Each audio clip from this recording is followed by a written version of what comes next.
Yeni hibrid avtomobillərin idxalı zamanı əlavə dəyər vergisindən azad olma bizim ölkəmizin avtomobil parkının qismən də olsa köhnəlməsinin qarşısını alır. Belə ki, belə avtomobillər vətəndaş üçün daha əlçatandır və müqayisədə yeni hibrid avtomobili almaq vətəndaş üçün, alıcı üçün daha səmərəli gəlir. Və bu 3 illik güzəştlərin son tarixi yanvar ayının 1-i 2026-cı ildir. Belə bir ehtimal var ki, bu güzəştlər ləğv edilə bilər.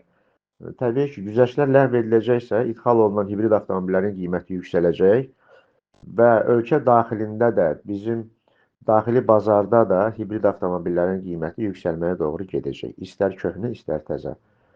Və bununla yanaşı artıq vətəndaşların marağı yenidən köhnə maşınlara yönlənə bilər, o cümlədən benzin və dizelli mühərrikli avtomobillərə.